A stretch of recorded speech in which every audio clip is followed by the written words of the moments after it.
This has a 5.5-inch 2K display, meaning 2560 by 1440 resolution. The display definitely looks nice. It's sharp, it has great viewing angles and very deep blacks, and as you will see in a second, it definitely looks quite nice. On the front you get an 8-megapixel front camera. There's nothing on the bottom here, and as you can see, the chins are actually a bit big. It's actually as big as the iPhones. Fortunately, the bezels on the right and left look a bit smaller, so that's nice that Google keeps this slim at least.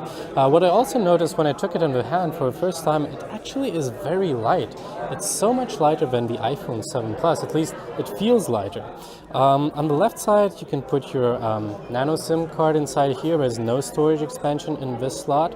On the bottom, USB Type-C with quick charge 3.0 by Qualcomm, so Google claims you get 7 hours of usage time and 15 minutes charging time. We will see if we can prove that. It's probably call time, not real browser usage, for example.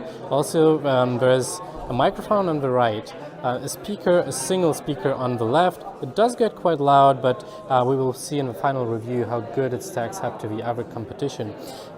There's a volume rocker on the right side, then there's a textured standby button on the right side as well, and on the top, yes, you get a 3.5mm headphone jack, which is a nice addition nowadays.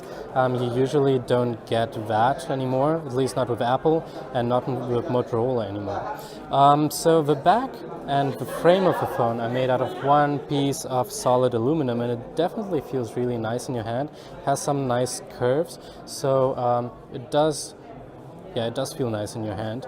On the top you get Gorilla Glass. So Google says that they made it on purpose, not only for design purposes, which does look interesting, but also for getting better antennas inside here, so you get better reception on Wi-Fi, but also on cellular networks. And on the back, we have a 12-megapixel, 12.3 megapixel camera with an f2.0 aperture lens and a dual LED flash.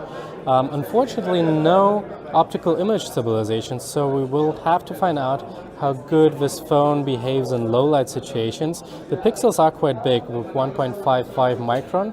They are actually the same size as in the Nexus 6P or the Nexus 5X from last year.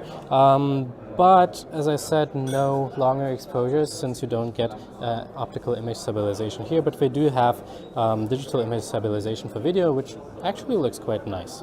Also, there's a fingerprint reader, which is called the Pixel Imprint.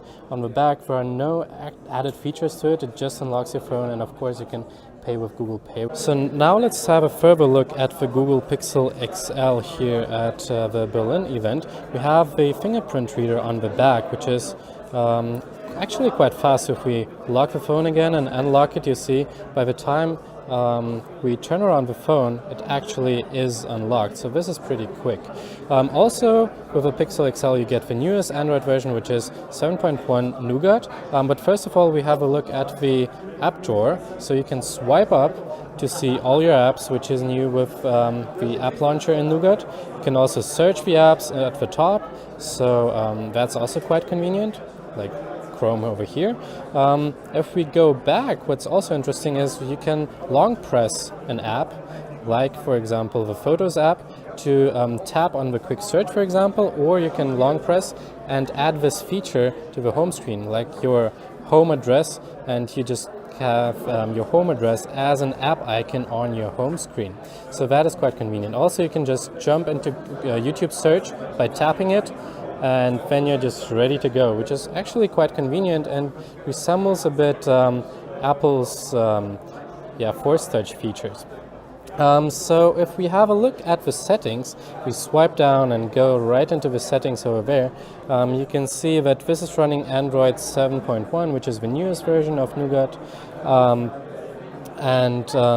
it's the Pixel XL, as you can see here. If we go back, this is the German version. You can see on the right side there's where it says Hilfe. Hilfe means help. So you can call Google or chat with them if you have any kind of problems with your